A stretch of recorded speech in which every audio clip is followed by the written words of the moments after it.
Bonjour et bienvenue à notre vidéo de maths par à nul. Après avoir réglé le problème du webcam et du son, nous recommençons par le numéro 1 en parlant du calcul infinitésimal. On commence par l'essai de comprendre le nom calcul infinitésimal. Infinitésimal, c'est infiniment petit. C'est une quantité imaginaire. Si on parle de la grandeur de infiniment petit, la grandeur est 0. Mais c'est pas 100% 0 parce que pour 0, on ne peut pas faire la division sur 0. Sinon, 0 sur 0 ou un autre chiffre sur 0, ça va donner combien? Ça ne donne aucun sens. Ça ne donne aucun sens. Donc, mais infiniment petit sur infiniment petit du même ordre, leur quotient sera 1. On peut faire les divisions, c'est infiniment petit, mais c'est pas rien.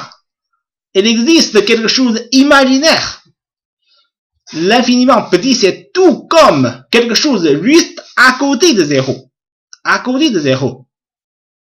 En réalité, ça n'existe pas. Parce que selon la théorie des nombres réels, tant que deux chiffres sont différents, il y aura infiniment beaucoup de chiffres entre ces deux. Selon la théorie, il n'y a pas de deux chiffres réels côte à côte. Ça n'existe pas. Mais infiniment petit, c'est une quantité imaginaire comme à côté de 0. Une fois qu'on a la quantité infiniment petit, si on a un point avec l'abscisse x et on rajoute un infinitésimal, ça va donner un nouveau point infiniment proche à x. Auparavant, quelques calculs ne peut que faire sur un certain intervalle. Par exemple, pour calculer la vitesse, ça, c'est le déplacement sur le temps.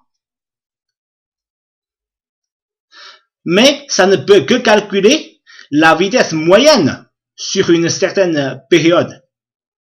Mais maintenant, avec les points infiniment proches, on peut calculer la vitesse sur un intervalle infiniment petit. Cette vitesse calculée sera la vitesse ponctuelle à un certain point. Au sens plus large, on parle de taux de changement. Ça, c'est combien il change les variables dépendantes sur un segment du changement de variables indépendantes. Tout ça, c'est le taux de changement. Mais si on veut chercher le taux de changement sur un certain point, on doit rapprocher les deux points extrêmes d'une ligne séquente pour rapprocher la pente de la ligne tangente. Une fois que ces deux points sont infiniment proches, la pente de la ligne séquente sera celle de la ligne tangente. Grâce à la quantité infiniment petit, on peut diviser quelque chose en segments infiniment petits.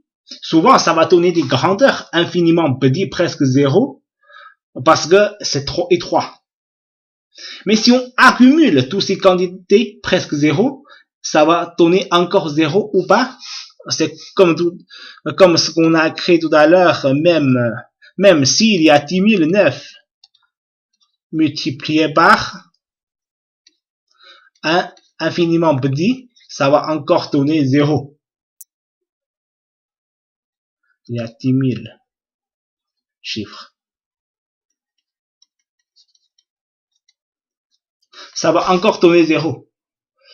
Non, pas forcément, parce que une fois qu'on divise ça en infiniment petit, on aura infiniment beaucoup de choses.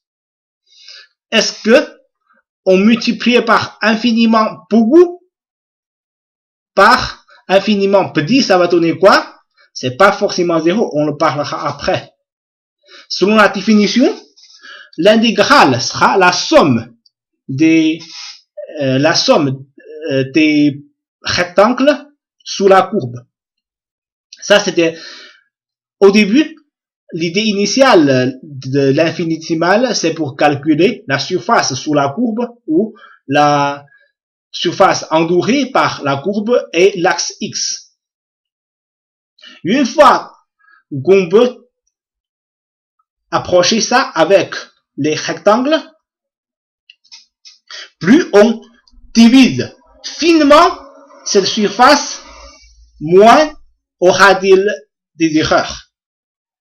Une fois qu'on peut infiniment diviser quelque chose, les petits intervalles obtenus ne contiennent qu'un seul point. Donc, la situation de cet intervalle est la situation de ce point. Donc, ce sont les situations exactes. Il n'y aura, même si on estime la surface sous la courbe avec les petits rectangles, si les petits rectangles sont infiniment petits, il n'y aura plus d'erreur. Il n'y aura plus d'erreur. Les résultats obtenus seront exacts.